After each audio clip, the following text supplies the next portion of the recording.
Thursday. Hello, it is Thursday. What are we doing on this fine Thursday? Well, I think we both embrace the mad science of, like, multi-crafting, right?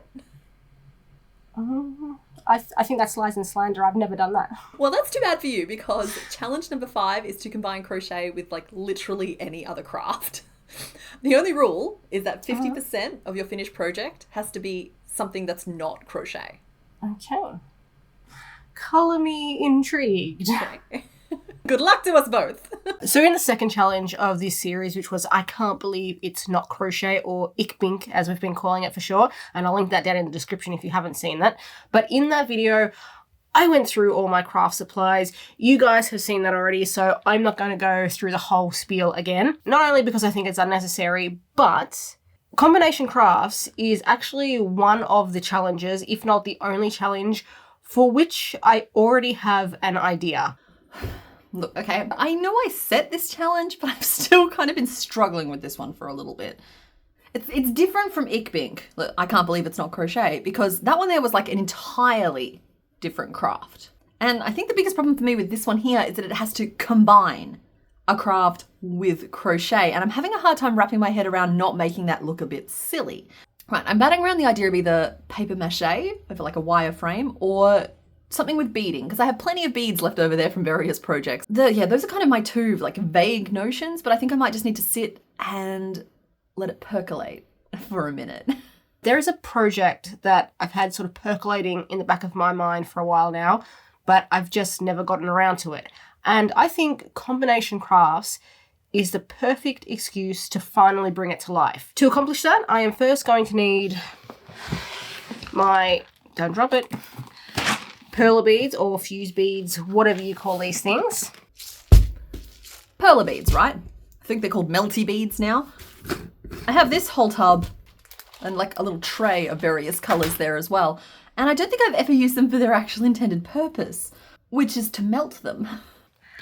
And in addition to that, I'm just going to need a little bit of crochet, but the crochet needs to feature less prominently. That is the goal of this challenge. And I have a couple of ideas for projects I think that could really work with.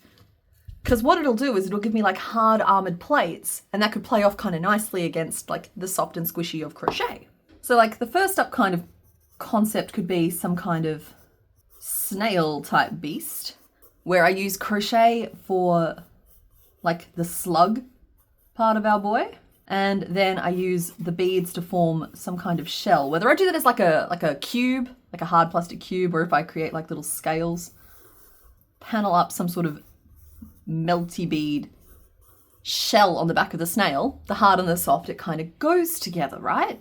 But I also think that maybe some kind of butterfly, in whatever shape or design or pattern that takes, also has potential, though it does mean that the wings will be like hard, shiny plastic, and then the body will be squishy. And I'm also a little bit worried about just like weight distribution and making sure that the wings stay in place. I'm getting a little ahead of myself with the overthinkiness here, I think. I do think that some kind of insect is the answer here, because like the beads can make the body armor over the top.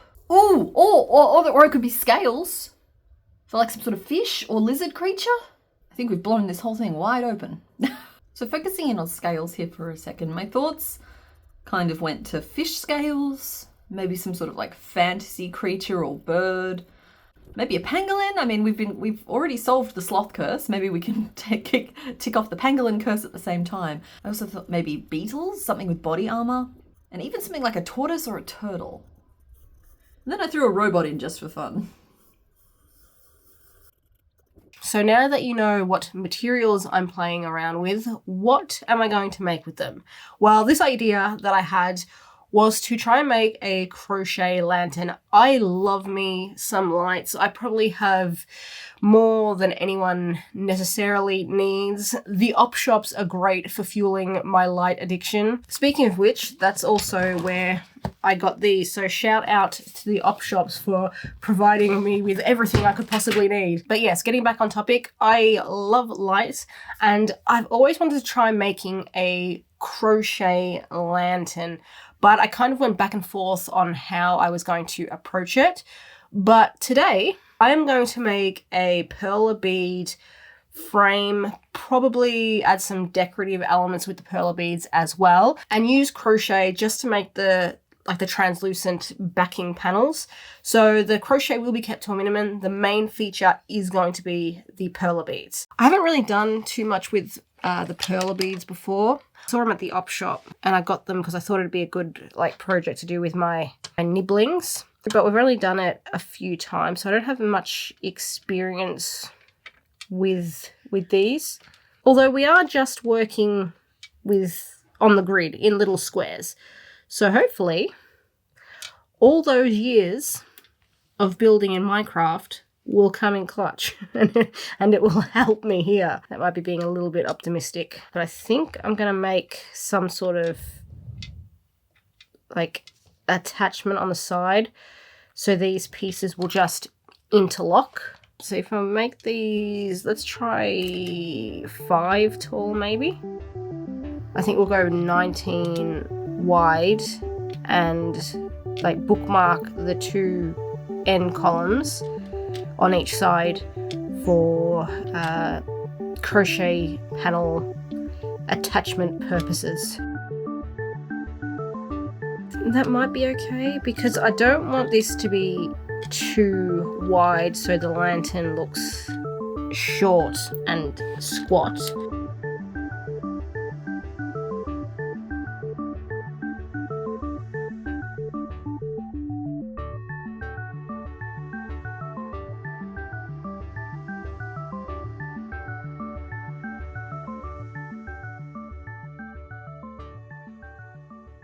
All right, so I've sketched some ideas here, and I really like some of them. To the point where I'm just like, I think I'm gonna have to revisit this in its own video down the track, because the idea of being able to make lots of tiny little plastic pieces for a bigger project is very appealing to me. But I'm getting ahead of myself because I haven't actually even tried to see how this whole melty thing goes for me. Now, I did try this during my childhood, but my mother was always in charge of the iron. So I do have an iron here, but I don't think it's going to surprise anyone to find out that ironing doesn't come up a lot in my daily life of living in t-shirts and sweatpants. So I don't want to get too far ahead of myself here. Let's do a little test, because currently I think I'm narrowing in on either the snail or I really like the turtle as well. So let's just do up a little test piece now and just see what the limitations of this material even are. Okay, let's just grab a little scoop of beads here. I don't know, so for the tortoise, hypothetically, we could make the shell out of yellow, maybe some orange.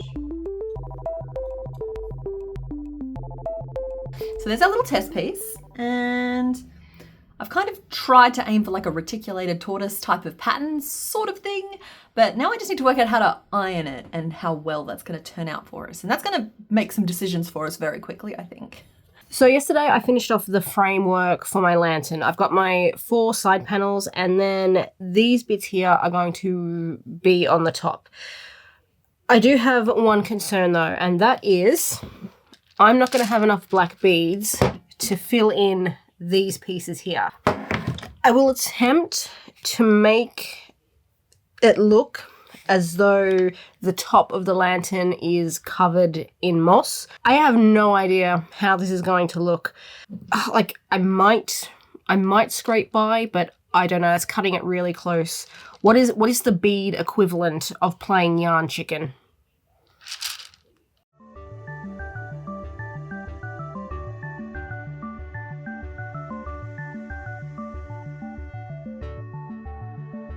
The green beads are all in place, so I've reached the point where I can start fusing them together. Because it's been a while, I just wanted to make sure or double check how to do that, because I know you've got to iron them, but when I've done this in the past, I had to put masking tape on the pieces, flip them, and then iron them, because I thought you weren't supposed to iron your pieces on the little pegboard things, whatever these are called. But when I looked it up, apparently you can just iron them. I'm not going to lie, it would make things a whole lot easier for me if I didn't have to worry about buggerizing around with masking tape. So I'm going to try it on one, and if it melts my pegboards, I'm probably not going to do that again. I'm going to do this one square at a time because I am slightly concerned. You know what, I'm going to try it on the small top piece first, because if I'm going to ruin one of these pieces, I'd rather it be the smallest one. I don't have an ironing board, but I have put down a towel. That's one of my square grids there, just to make sure I have the room, just to protect my desk.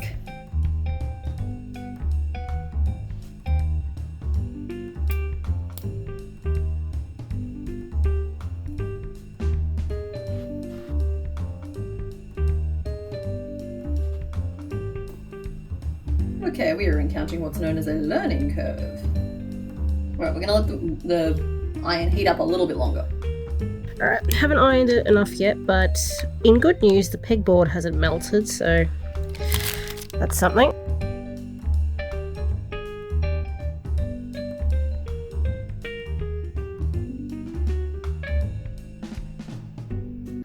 Alright, well, I didn't hit record.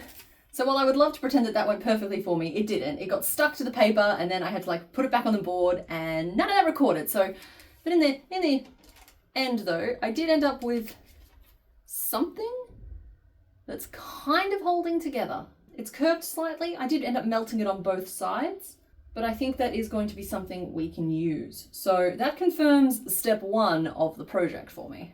I'm just really frustrated that that didn't record. Whew, it is hot in the room with an iron.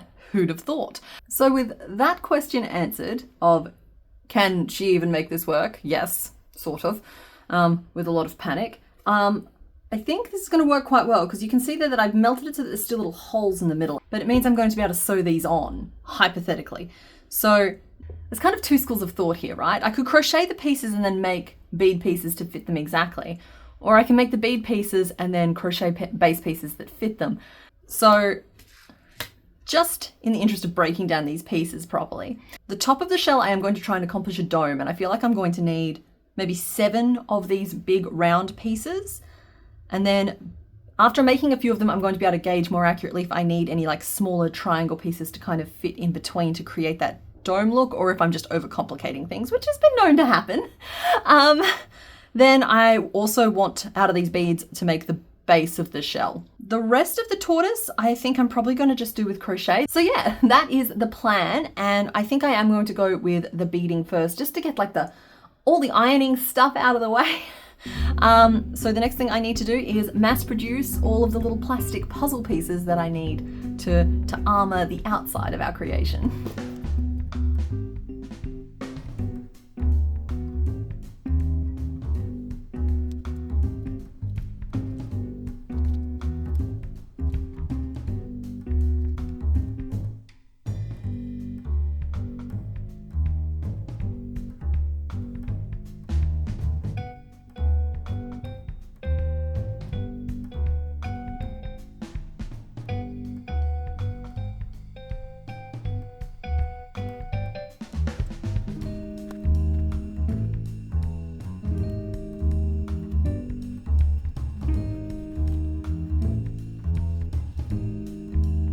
So good news, everyone. I have discovered my first screw up of this project. When I was creating the top pieces for my lantern, I was thinking about them strictly in a 2-dimensional sense, not taking into consideration that I would have to then convert them into a 3D piece. And what I've got, I needed to do slightly different shapes in order to make them 3D. So that's a bit of a bummer, but I'm going to proceed with the rest of this project. The next step is going to be crocheting the panels for my side pieces here. These, I'm gonna leave them as is for now. I will come back to them after I finish the crochet and see if I can figure out a way to incorporate them into the lantern anyway, because I don't want to waste them. It's so very annoying, but I have no one to blame but myself. Setting those aside, I have just grabbed out some white yarn and I just found a black bead. I'll put that back in the container. I hope that doesn't mean there's a black bead missing off one of my pieces. That might be my second screw up. But I've got my 4mm hook. All I need to do after I untie this knot, create a slip knot, and then I just need to chain the width of the opening here. Okay, so that, I mean, don't get me wrong, we had a few false starts there and a few issues with beads sticking to things. But I have my underbelly, I have my like main shell pieces, and I have some like little triangle, little triangle joiny bits in case I need them. Now, I was also planning on doing maybe some like body armor for the tortoise itself, but I am going to wait and see what the crochet pieces look like before adding more onto that. That and I just wanted the iron out of here because it was making this room 1,000,000 degrees. So, with these pieces here now, I'm going to crochet the base pieces to attach them to, and with any luck, I'm going to make them the perfect size so that the beads cover at least 50% of them so I don't get disqualified. That's 10. Let's go 11, 12, 13. Probably one more. 14. And I think that should work nicely. So chaining 14. Now all I need to do is just probably half double crochet back and forth until I reach the top. I need to do that 4 times, one for each panel. And while I'm doing that, I want to flatten out these pieces a little bit. So I've grabbed out some books. Oh, I mean, I've got to get my money's worth out of my uni textbooks somehow.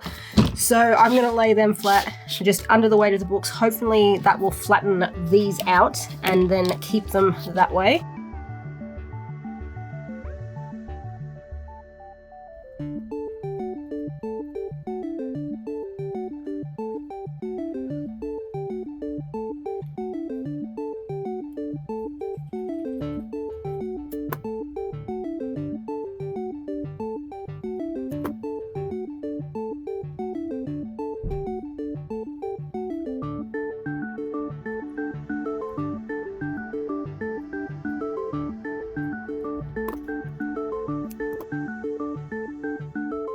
So I have all of my crocheted base pieces here as well. It's quite a serviceable tortoise sort of shape. I'm not sure why I went with purple. But we're here now and I'm not doing it again. So I think the next thing I have to work on is attaching the underside of the shell, then attaching the legs on top of that, and then adding any details to the leg before moving on to like the top of the shell. So there's like I have to build this up pretty carefully in layers. But yeah, we are on the home stretch with this particular challenge now. So this morning I whipped myself up just a few additional pieces that I was going to need. I'm hoping the creation of these will bring the top piece together, seeing as I stuffed it up before. But now that I have those, I've completed my crochet and I have like my original pieces that I did a few days ago. Now I can start putting my lantern together. For that, I'm going to need my glue gun. And let's start a bet. How many times am I going to burn myself on the glue gun today? Because without fail, no matter how careful I try and be, I always burn myself on the bloody glue gun. When I've put this all together, I will make a determination whether or not I want to include crochet plant life. But I do have to take into consideration the fact that we have a rule that less than 50% of the project can be visibly crochet. So I don't want to cross that threshold. For now, I'm just going to let my glue gun heat up and we can start making ourselves a lantern. Okay, well, the first thing I have to tackle is how do I attach these? So these ones here, thankfully, still have lots of little holes visible through the beads. And so I'm hoping I can just use those to sew this on. But I think I'm going to have to resort to a straight needle for once, which is not my most... it's not the tool I'm the most excited to use anyway, but like... Anyway, we'll give it a go. I can't really pin it in place. I'm worried that I'm going to break some of the beads off. So we're just like very carefully positioning it there. I've left those back 2 legs on just to help me position it. But part of me thinks that maybe I should be sewing those legs on first. I don't know, what do you guys think? That was unhelpful.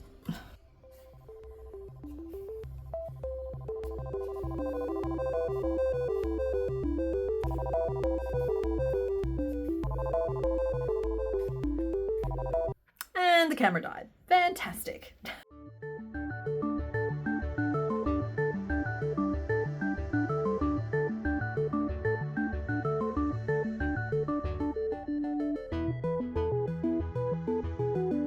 It's definitely a bit jank, but it's okay.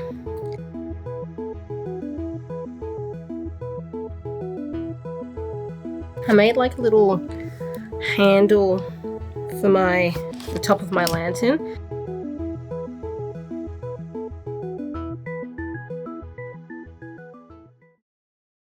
Now, I mean, I've done the top. I don't want to pick it up by the handle just yet. I don't trust it enough. But I now want to put together my side panels. Now, I've made them so that they should, if I've masked correctly, they should interlock. And I just want to put like a slight little bit of glue on the sides just to keep them in place. So, for example, this one should lock into this one, like here. Again, I'm having the problem where like the beads have expanded a little bit as they've melted, so it's not a perfect fit.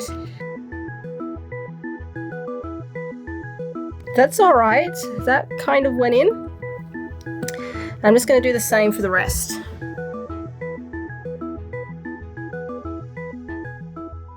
Right, well, the camera died in the middle of that, but we've assembled it up to this point here. We have the belly plate on, all 4 legs are attached. So I think the next thing to do is actually assemble the shell using, you know, our little round coin pieces.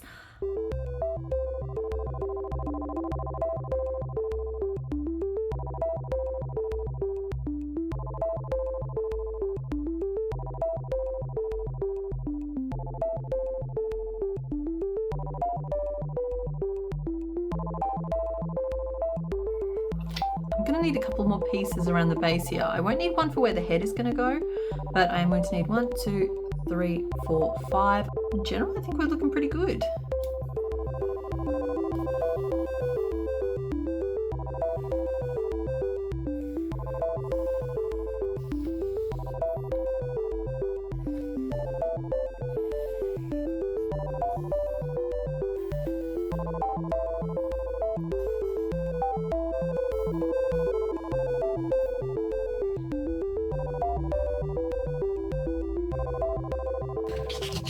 Get one in and then the others pop out. I think I'm going to forego the glue for the rest because by the time I manage to get them in, it's already dry. It's more of a hindrance than a help. I can always put some glue in on the inside if I want to. You know how I said that I hope the next 2 were going to be as straightforward as the first 2? Yeah, that's not working out.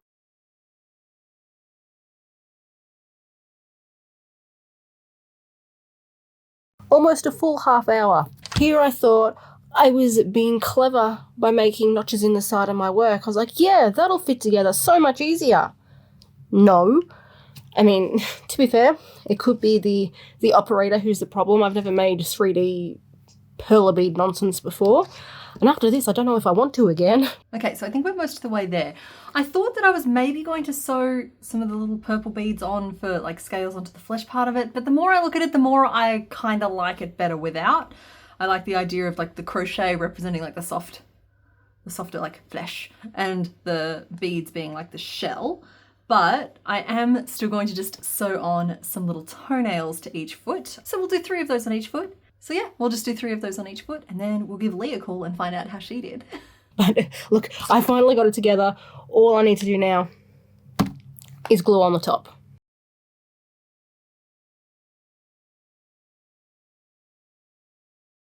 And here we go, final result. It's not too hideous, but the big question is now, how did Complicated Knots do on her project? I'll do it again. Excuse me, Okay. sip of water. I'm just sneaking a sip of water there. Hello. All right, hello. I am ready to reveal my combo crafts, I believe we're calling it. Yeah, craft combinations, Thing I've crochet, made. combo, coordination. We took some crochet and we mashed it up with some other stuff, right? That thing, yeah. Yeah, I honestly, this one here, I think I struggled the most with, just trying to come up with a concept at all. Well, with mine, I didn't have that difficult a time, but I also feel at the same time that might have been a little bit of a cop-out because I have had this idea in mind for a while. And then when we discussed this challenge, I was like, that could work. That could work for this challenge. So I don't know if that counts as cheating or not, but That's not cheating. I'm going to say no. I'm going to hope That's no. here's what I prepared earlier. It's not cheating. So would you like to reveal first? Yeah, I can do that. Okay. All right. So I used, obviously, 50%, well, roughly 50% crochet. But my other medium was perla beads. Ooh. And also some Sorry, some I don't mean to lights, laugh. little fairy lights. Oh wow, so it's like an actual working lantern. Sort of. I haven't made the bottom yet. Oh, okay. Yeah. There was a bit of an error that occurred. When I made the top, I intended to make this like 3-dimensional, so these parts should have been on an angle. Yep. But as I was creating them on that pegboard thing, I was thinking of them in a strictly like 2-dimensional sense. I wasn't thinking of them as 3D pieces. So when it came time to assemble, the top of my lantern just ended up really flat. No, So I like it. outside of that, I like this project. I like how it came together. I will need to add a bottom, but yeah, apart from that top piece, yeah, I'm happy Honestly, with if it. you hadn't tilted it back like that, I never would have known it didn't have a base. No, that looks really cool. Yeah. And it works surprisingly well. Like that is glowing. Is it? That it is glowing. It is, I used cotton yarn, so I don't know if I'd used acrylic, that would make a difference, but I had some cotton to use up, so that's what I did. But yeah, I am happy with how it came out. I could have been happier if the top worked out a little bit better. Okay, sure, yeah. No, I think it looks great. I actually even like the flat top. It kind of gives me an almost TARDIS type of vibe to it, like very. Yeah. But I can see why you would maybe have been aiming for like a sloped roof as well. Yeah, So, and it's not bad. It's just not what I was aiming for. So yeah, I'll take it. Okay.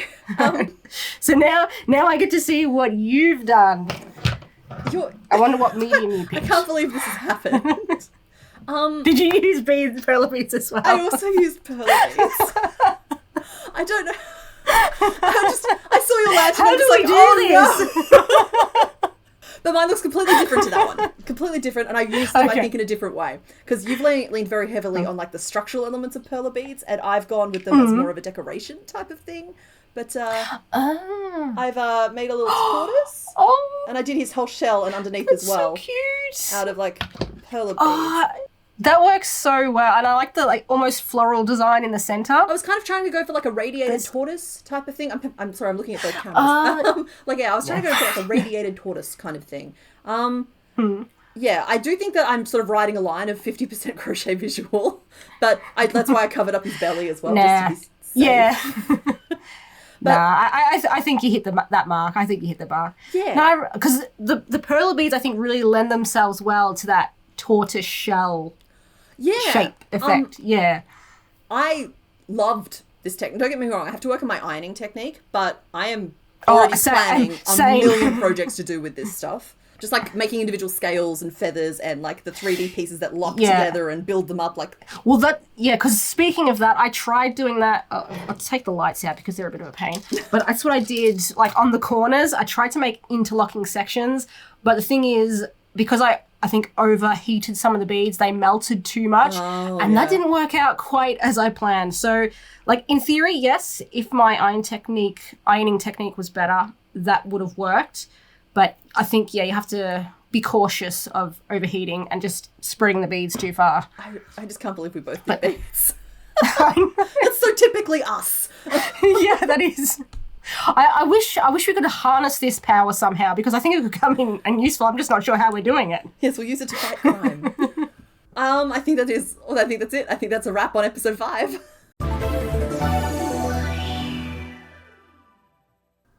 And that brings us to the end of episode 5. I hope you're enjoying this series so far. You'll be able to catch episode 6, which is our big one, over on Skein Spider around this time tomorrow. And look, I managed to make something that's not a frog for once. Can't believe we both used the beads, but I personally cannot wait to start using little customized plastic pieces in some of my bigger projects, maybe even my next 100-hour project. What do you guys think? Anyway, as usual, a huge thank you to all of my patrons. Without you guys, I wouldn't be able to take the time to make videos like this that aren't like directly linked to patterns. So of course, tortoise pattern, including the grids that I used, the layouts I used for the shell itself from the beads, will be up on Patreon for anybody who's interested in that. But that's it for this week. Okay, bye.